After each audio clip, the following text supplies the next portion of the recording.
Atos dos Apóstolos, capítulo 19. Paulo prega o batismo em Cristo. E aconteceu que, enquanto Apolo estava em Corinto, Paulo atravessou as regiões altas e, chegando a Éfeso, encontrou ali alguns discípulos e lhes indagou: recebestes o Espírito Santo na época em que crestes? Ao que eles replicaram: de forma alguma, nem sequer soubemos que existe o Espírito Santo. Diante disso, Paulo questionou: ora, em que tipo de batismo fostes batizado então? E eles declarando: no batismo de João. Então Paulo lhes explicou: o batismo realizado por João foi um batismo de arrependimento. Ele ordenava ao povo que cresce naquele que viria depois dele, ou seja, em Jesus. E compreendendo isso, eles foram batizados no nome do Senhor Jesus. Quando Paulo lhes impôs a mão, veio sobre eles o Espírito Santo e começaram a falar em línguas e a profetizar. Eram ao todo cerca de 12 homens. Paulo ensina e faz maravilhas. Assim, durante 3 meses, Paulo frequentou a sinagoga, onde pregava com ousadia e poder, dissertando com eloquência e convencendo a muitos sobre o reino de Deus. Todavia, alguns deles demonstraram que seus corações estavam petrificados e descrentes e passaram a falar mal do caminho para toda a comunidade. Paulo então afastou-se deles e, tomando consigo os discípulos, começou a ensinar diariamente na escola de Tirano. E assim procedeu por 2 anos, de forma que todos os habitantes da Ásia pudessem ouvir a palavra do Senhor, tanto judeus como gregos. Deus fazia milagres maravilhosos por meio das mãos de Paulo, de tal maneira que até lenços e aventais que Paulo usava eram levados e colocados sobre os doentes.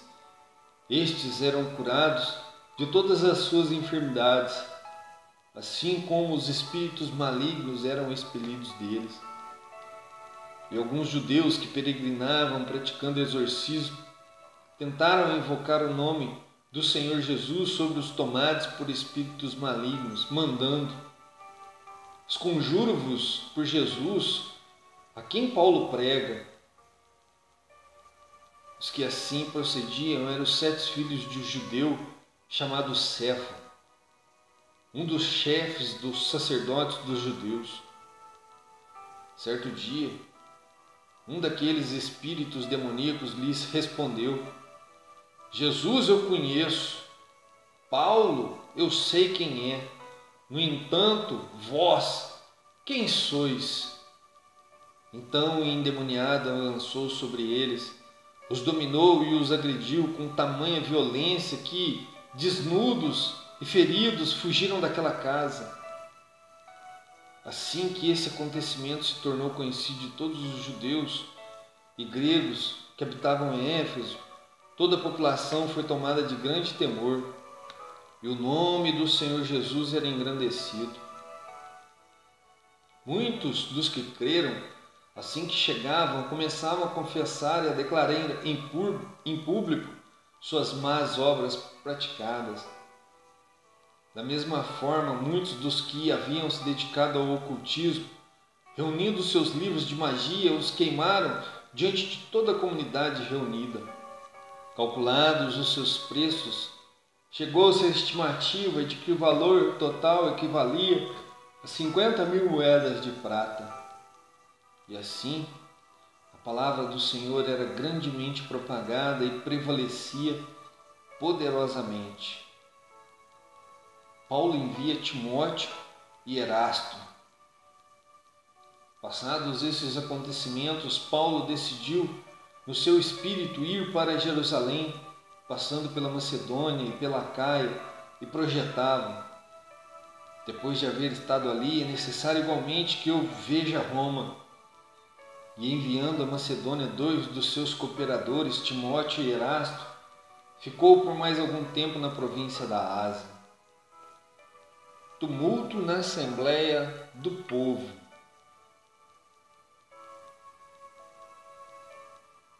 Naquele tempo, aconteceu grande alvoroço por causa do caminho.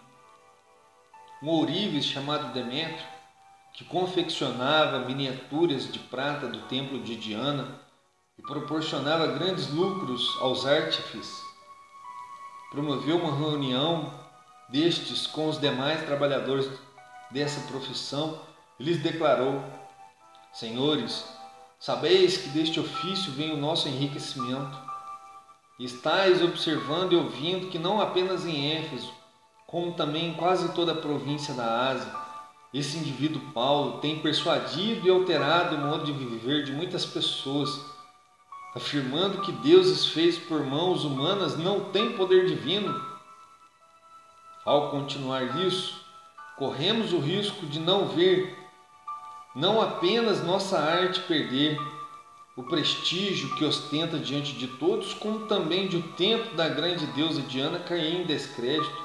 E mais, de a própria deusa, hoje adorada em toda a província da Ásia e em todo o mundo, ser destituída de sua majestade divina. Assim que ouviram isso, foram tomados de grande ira e começaram a exclamar: Grande é a Diana dos Efésios. Rapidamente toda a cidade foi envolvida por absoluto alvoroço. O povo correu alucinado para o teatro, arrastando os companheiros de ministério de Paulo, os macedônios, Gaio e Aristarco. Então Paulo quis apresentar-se à multidão, mas os discípulos o contiveram. Também alguns dos oficiais religiosos romanos, amigos de Paulo, chegaram a mandar-lhe um recado expresso, rogando-lhe que não se arriscasse a ir ao teatro. A assembleia estava em total confusão. Uns gritavam de uma forma, outros protestavam de outra.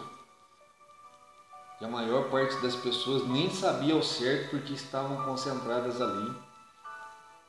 Um grupo saído da multidão julgou que Alexandre fora o causador daquele tumulto. Quando os judeus o impeliram para que fosse à frente, ele, por sua vez, fazia sinal com as mãos, solicitando silêncio ao povo, para que pudesse expressar sua defesa pública. Todavia, assim que perceberam que ele era judeu, todos a uma só voz exclamaram durante quase 2 horas, sem parar: Grande é a Diana dos Efésios. Então o secretário-geral da cidade acalmou a multidão e ponderou-lhes: